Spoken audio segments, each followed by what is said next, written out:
Hello, friends. It's wonderful to get to the chance to be here with you on this Earth Day. And it's actually a little funny to say Earth Day as if this one day in the year is Earth Day. Every day is Earth Day. We're in relationship. We are the Earth every day. So it's just a day, you might say, to bring our attention to the truth of the way things are and to this beautiful and intimate relationship with the earth that is our who we are in our state of being.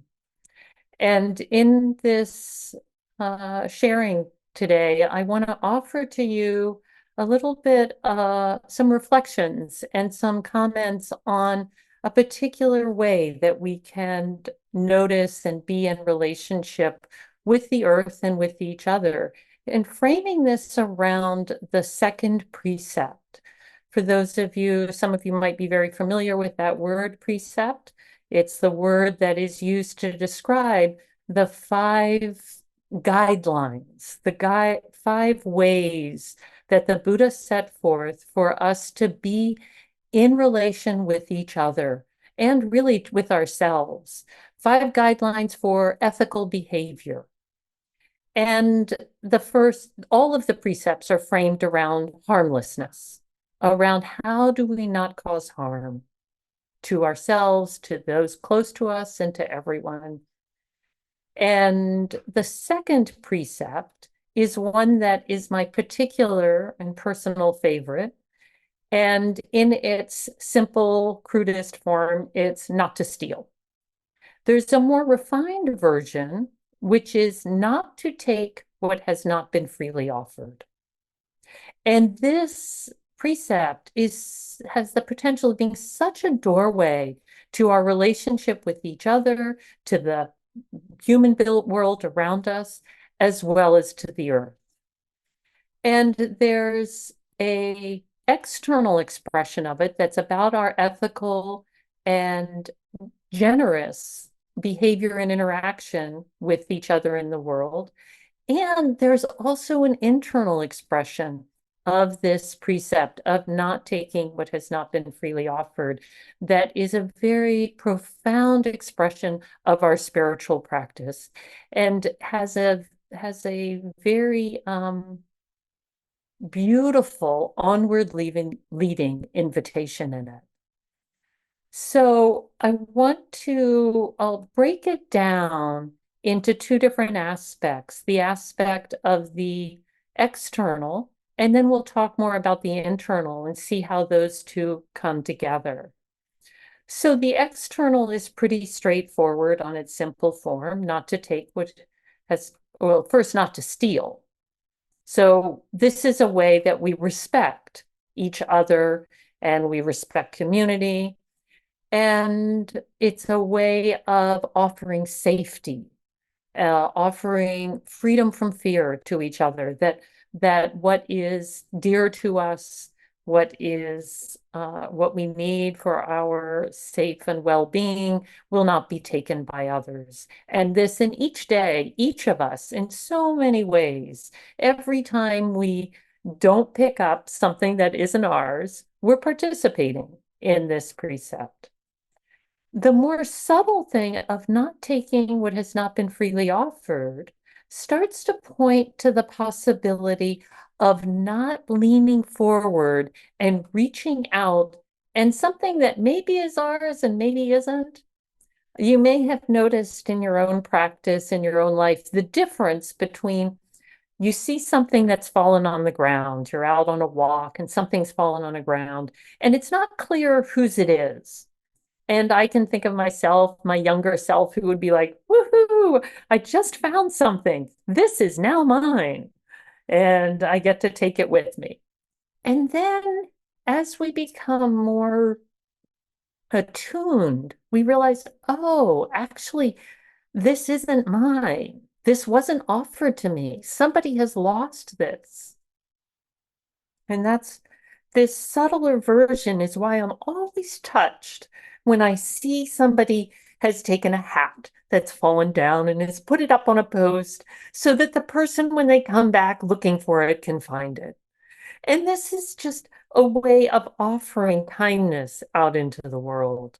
And it's a generosity of spirit that is comes from an internal cultivation and a result of recognizing what is not ours to take. It's a protection. And I mentioned that it's a protection for the world. There's also a subtler way of recognizing this in relationship to the earth. And here it becomes more complex because who owns the earth? Who owns all when we take something from the earth, has it been offered or are we just taking? And one way that I've come to sort of feel into this to myself, what is being offered by the earth? When something comes in and it is offered and it's part of the flow, a generous offering from the earth that comes through us and it's offered back out, that we are just in our natural coexistence, co-participation in the world and with the earth and her beautiful generosity. So good examples of this are when we breathe. We are offered every breath.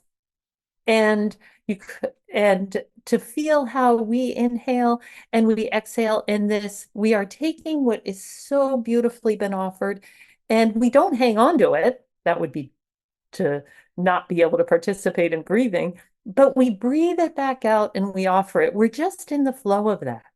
And really, when you look at water, we're in the same flow. We take it in and we take it out. And really, in the sense of nourishment of food, we take it in and we let it back out. Ideally, it goes back out in a form where it is compost to the world and comes back again in another way. So there's a naturalness to this, but there's also tends to be in relationship to the earth an extractive tendency that we tend to, and our culture has really promoted this view that we can take from the earth. I mean, just start with a simple thing about not taking what hasn't been freely offered. It's interesting to think about the way we own the earth. We own pieces of the earth. And our culture is so used to that idea that it's hard to question, and we have to live within that construct. That's the reality of the construct. But it's good to question it. And many indigenous cultures don't have that view at all. And there's something to be learned. To them, owning the earth would be certainly to take something that hasn't been offered, to think that we can possess it. In some way, when we do that, we take what hasn't been offered. We are owning who offered that to us. And certainly we see it when we take, there's many forms of taking from the earth, you know, uh, mountaintop mining, drilling, the way that we take and pollute the water and give back water that has been poisoned. That each of these has a way that we're no longer in the flow of the earth, but we've become a kind of dead end. It comes in one way and it doesn't go back out in the way that it came in. And so we become a, yeah, we've stolen. And our culture is so deeply embedded in this that sometimes it's hard to see. And I want to say sometimes we can get caught that, like, well, if I pull carrots out of the ground, out of my garden, am I taking what hasn't been offered? But I don't think it's useful to get into that uh, level of complexity and proliferation. The offering to take in the nourishment of the earth and then to offer back out our appreciation, our devotion and commitment to all living beings. That's to continue to participate. But what happens when we just keep taking? And we're seeing that in the effects on our earth right now. We can feel that. What is it to settle back and not feel we need so much? It's interesting, there's a sutta in the Pali Canon, in the original suttas that have been passed down to us from the Buddha, from soon after the Buddha's time, that were written down later, that there's one called the Origin of the World Sutta. And in this sutta, the Buddha is sharing how the world and the makeup of the world degenerates with the greediness of the human beings, and how, as people want more and more, that the earth becomes less and less abundant. And as people hoard, things become less freely offered. And as people hoard, people then are driven to stealing. And there's just this general collapse coming from this greed that originally everybody in the allegory of the story, 10,000 people lived 10,000 years and lived off the elixirs that were just freely offered.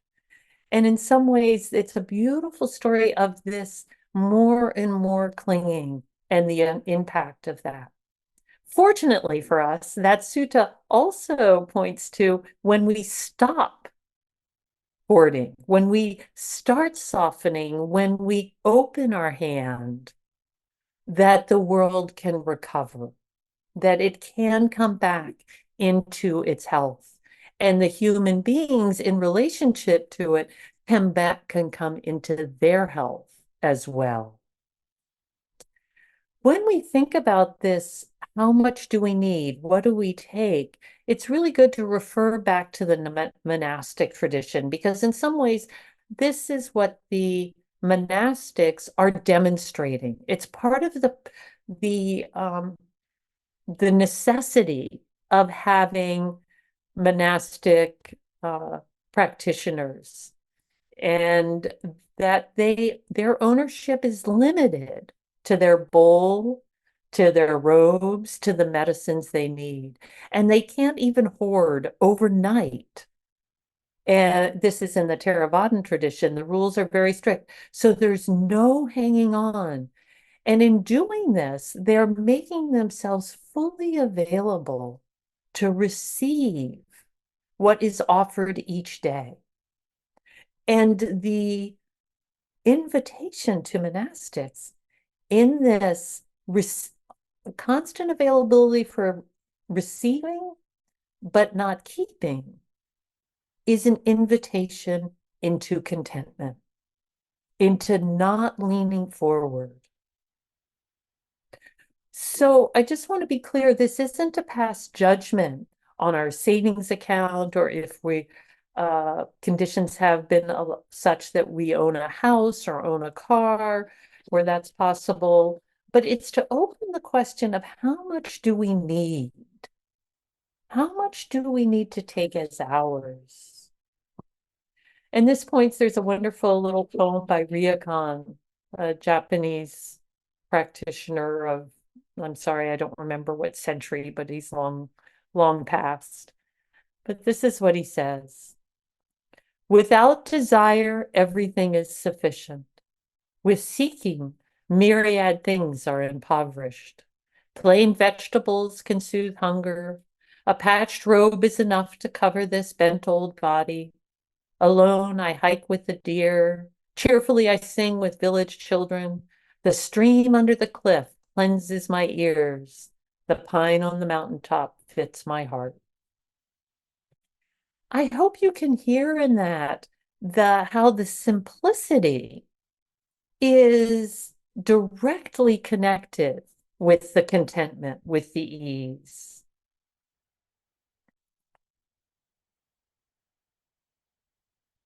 And this is the quality often talked about as renunciation. in the tradition. And we have such a misunderstanding that word renunciation can feel like it's a sacrifice. And what's being pointed to here is that renunciation isn't a sacrifice. It's a profound letting go that is a gift, a generosity to ourselves and to the world. It's an invitation to contentment, to recognize right now, in this moment, you may very well have everything you need. We don't need to be looking outside of ourselves, looking for more. That this capitalistic structure we live in that is constantly telling us we need something we don't have. So I just really want to name that this is so radically subversive. And our practice, this Buddhist practice, is built on this subversive understanding that this tanha is the Pali word, this thirst that drives us forward, that our capitalistic structure really emphasizes, that this constant hunting for something that we don't have is deeply painful for us personally, for each other, in how we relate to each other.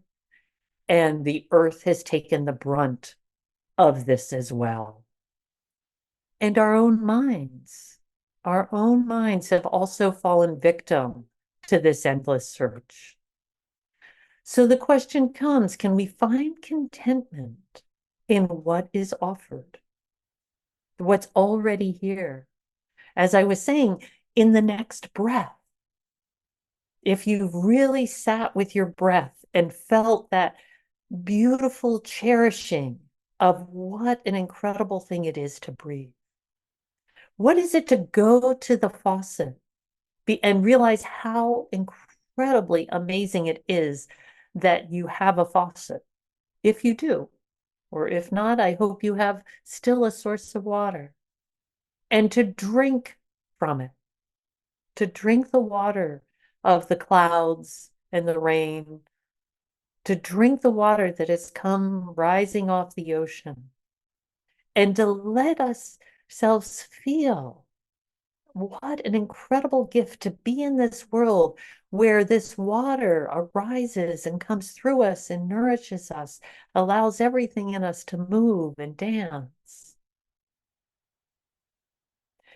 To walk outside and recognize that we can walk or move just an arm if walking isn't an option for us. To perhaps see or hear, to recognize a tree and the squirrels that might be running in it, to recognize family and friends around us, the communities we're part of. There is so much abundance, so much abundance. And in all of this, the question, what is it? What is it to be content with what we have? How is that a different experience? And how is the mind when it starts to recognize this contentment? A number of years ago, I want to share with you a little experiment I did. It was a little while ago. Because I was curious how this internal and the external, the respect for not needing things, and how my own internal process of leaning forward. And I did this experiment. I gave myself a couple rules. And so this is an invitation. You can make up your own rules. But my rules were that I could only buy one new thing a month. And that the exceptions to the rule were that if I was buying something to repair something, if I needed thread to darn something or to fix something, and I could only buy one new thing. If I needed something else, if I could find it at a thrift store or something like that. But other than that, not to need. And it was very interesting for me because, first of all, it completely switched off after a very short time. It switched off that part of my mind that was looking at things in the world that maybe I need that, or maybe that. And it really amplified. I already have a practice. Sorry if you're a catalog person, but I already have a practice when I get catalogs to put them directly into the recycling bin because they're just a way to cultivate and to bring up desire and wanting. So I already have that practice, but it amped it up even in some ways it got easier. I could look at things in a window and think how beautiful they were. And but I knew that wasn't what I was going to spend. There was nothing there. I was going to spend my one thing of a month. And surprisingly, the opposite happened than you might expect. It wasn't that I needed to wait till the next month because there was something else I needed. I got to the end of the year and I turned out I had 5 credits. I'd only bought 7 things during the year, and all of them were very practical. I bought myself and I still know and they were things that I still value. That one was a thermos, and one was a snap lid plastic container that I used for a long time now. It was things like that. And at the end of the year, I had these 5 credits, and somebody had given me a gift certificate.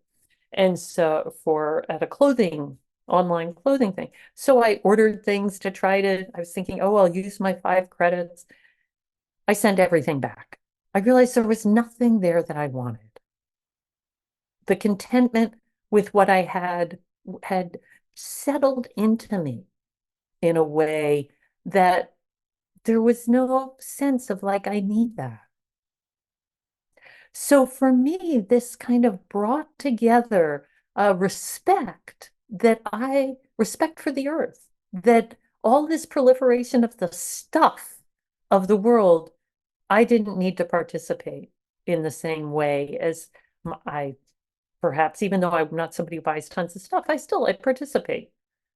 And it brought in my own freedom from that, a, an enoughness, a contentment, not searching for something else. And this generosity, to feel how generous this is, what a gift we are offering. And we're offering it right there in that little interaction, but also to recognize that those of us who do have enough, if all of us who do have enough could live this, perhaps there would be more. There would be enough for those who truly don't have enough, both people and the ecosystems, the earth, the animals that we are losing.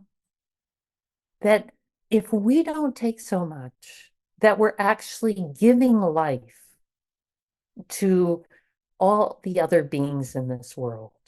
We're offering. And so in this, I think this quality of enough-ness is not only a gift to ourselves, but it's actually a form of devotion, a deep bowing down, a commitment to the plenitude of the planet and the sharing of that. It's quite radical. It's quite radical approach. And so on this Earth Day, what would it be like if so many of us, many, many of us, offered this kind of respect to the earth and her beings, and to each other and to our own hearts, to enjoy the abundance, to actually take it in fully and be so deeply nourished that we don't need what isn't here.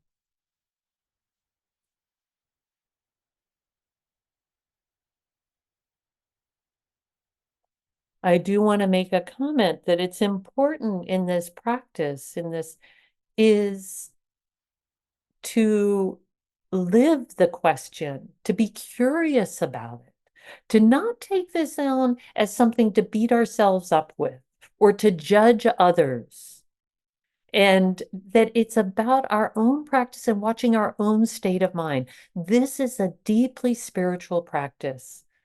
And our relationship with the earth is a deeply spiritual relationship. So it gets included in this just naturally and completely. And maybe this will have some inspiration to you. And maybe you'll find your own way to practice with this. I'm going to end the talking part of this with a poem from the poet Rosemary Wachula Troma, and it's called When Living on a Tiny Island. And this is her poem. It was a dream, but I tell you, everything was on fire in the house. I knew the whole island would burn, and I had to choose what to take. And I ran past the old records and thought, I have those songs in me. And I ran past the books and I thought, I have those stories. And I ran past the photos and thought, those memories are already with me. So I ran, chased by flames, toward the ocean with the only thing I can really carry, this buoyant love. And I dove in, hands empty, able to cup the water and pull through the tide. The salt water lifted me, whispered in the waves. Letting go is what keeps you alive. So, what I'd like to invite you into right now is a little practice, a little guided meditation we can do together. Really, a practice of cultivating contentment in this moment. So let yourself find a position of comfort. If that involves moving somewhere else, you don't need to watch the screen to do this. So finding a good spot or laying down or whatever allows you to have some ease in your body. I'll just give you a moment to, if you need to switch things up to be more comfortable.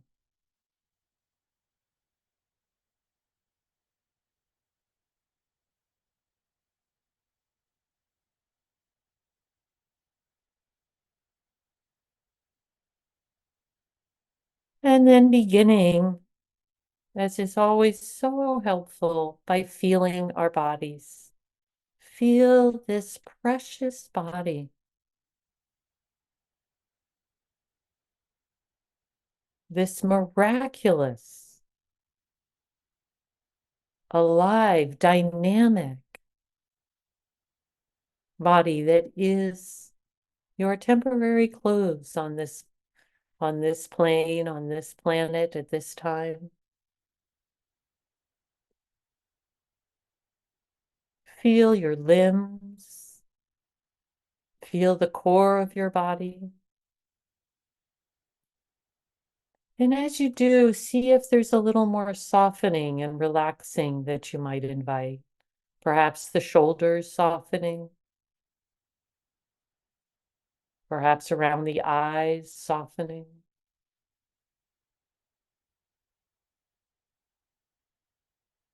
And let yourself feel the earth.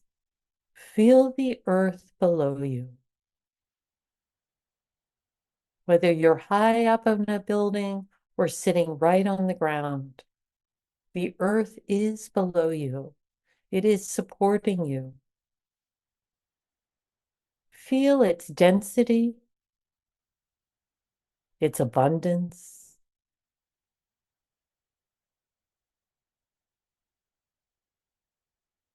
Feel how below you it spreads out in all directions, that you're at this one point, this one nexus, and yet going out in all directions from you is this expanse of earth.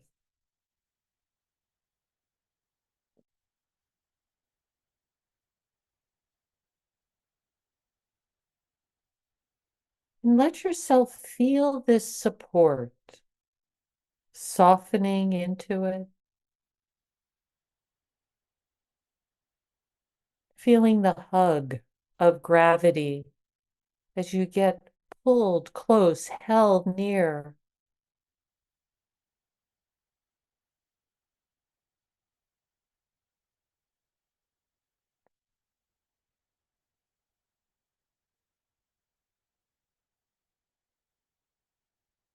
Let yourself sense also all around you the space, the air you're breathing, perhaps sensing the space you're in, the room or building, or maybe you're outside.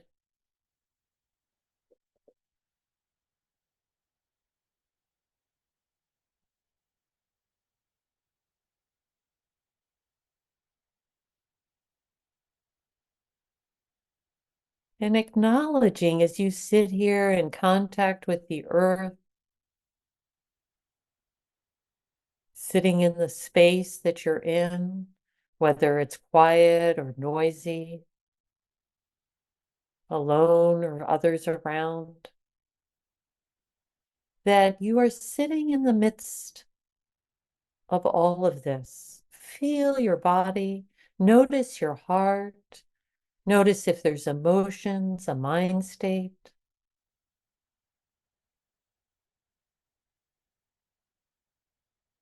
There's the earth, this space, and you joining the two together in this moment, anchored and breathing.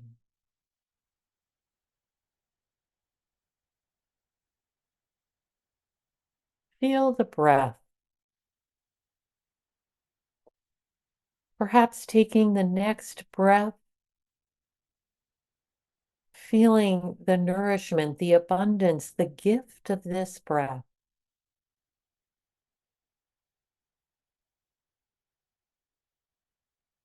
And letting it go.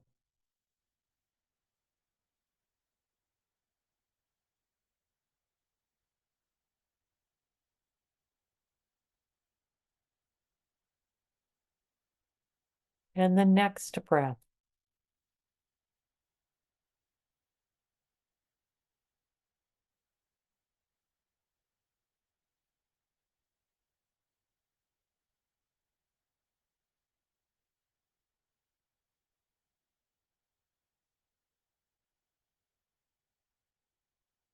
And as you sit here in the middle of this day, your day that is happening, in this place where you live, amidst the other human beings, the plants and other animals around,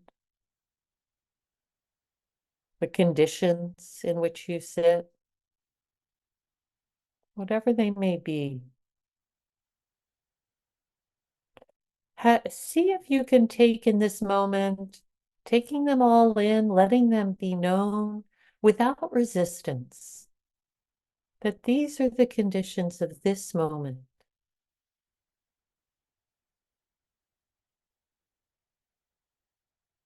And what if it was possible that this moment, as it is, nothing changed? That this moment right now was enough. We're not saying permanently, we're not asking you to commit forever. Just this moment, as it is, can it be enough?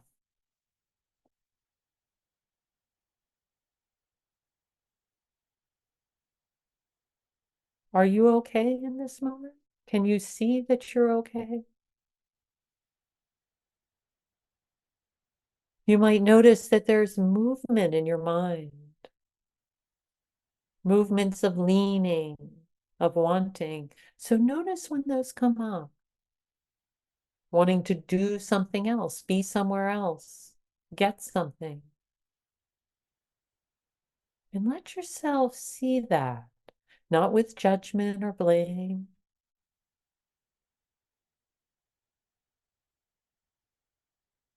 just as recognition.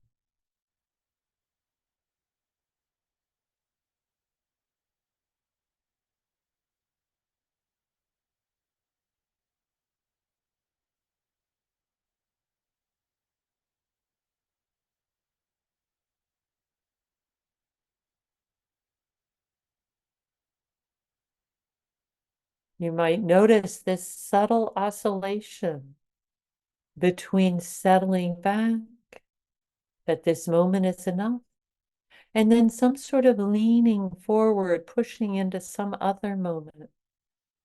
And then the scene of that, letting it go and settling back again. This natural oscillation.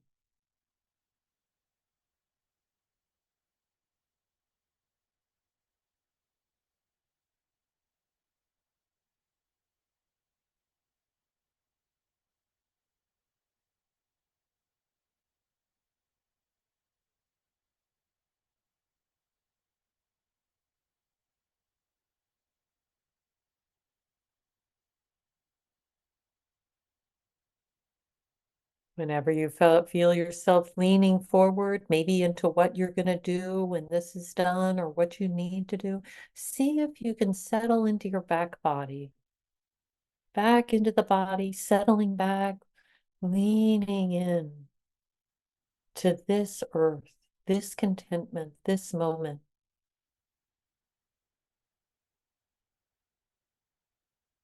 You might sense the generosity of this generosity to yourself, a generosity to the world, to not need anything else from it right now.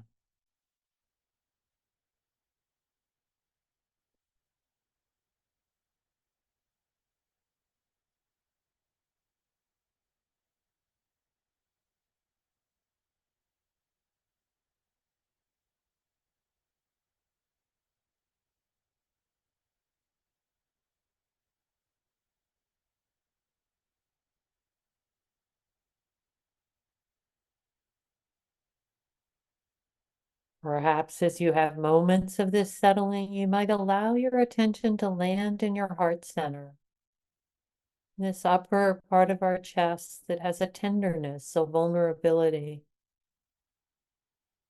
Much of our leaning forward, much of our wanting is to protect or avoid the tenderness and vulnerability here. And what is it to just sit in that tenderness? Might be very soft, just a little hint.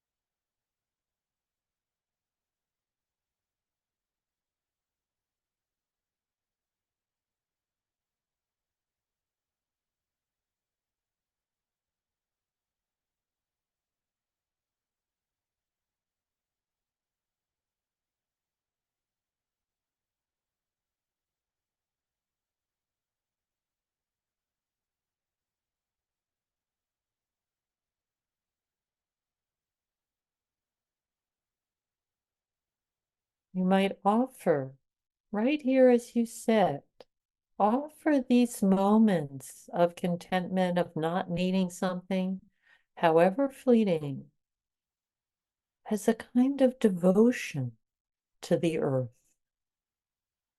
If that resonates for you, you can feel how to not want is an incredible gift. Instead, I offer this sense of enoughness. I offer to the world that I don't need anything from it right now. I have what I need.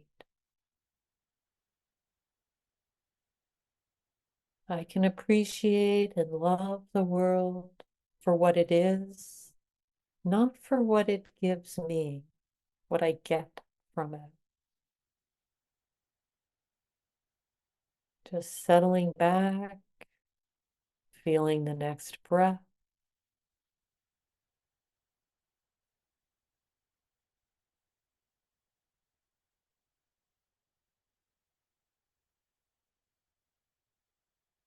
You might find the attitude or the words of thank you rising in you.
If you find yourself leaning, just remind yourself in this moment, everything I need is already here. I can breathe. I can sit here. My heart and mind can relax. Nothing else is needed.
And as we come towards the end of this short set,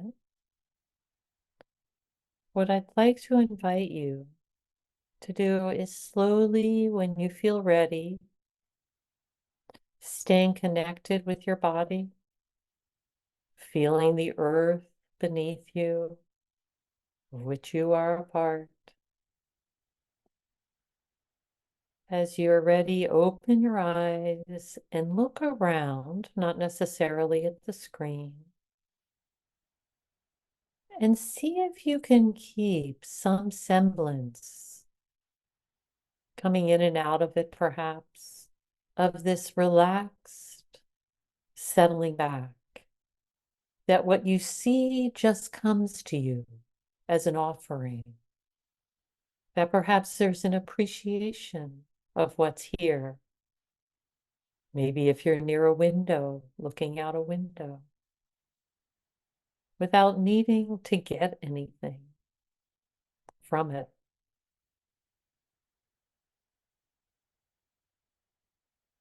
Just receiving.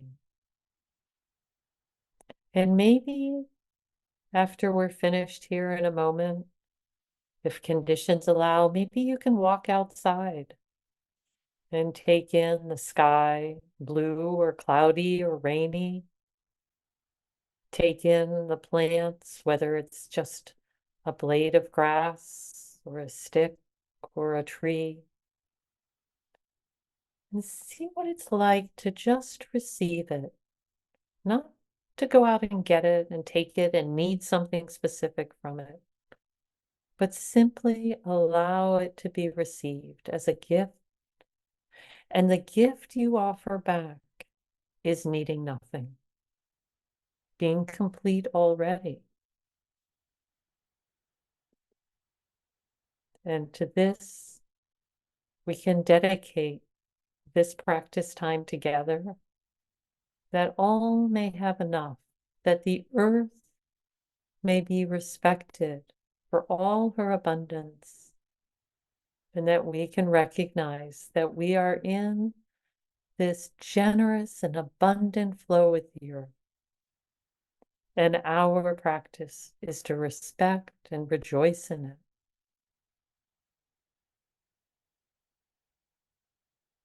May you have great ease and contentment. Thank you for being here, and thank you for your practice.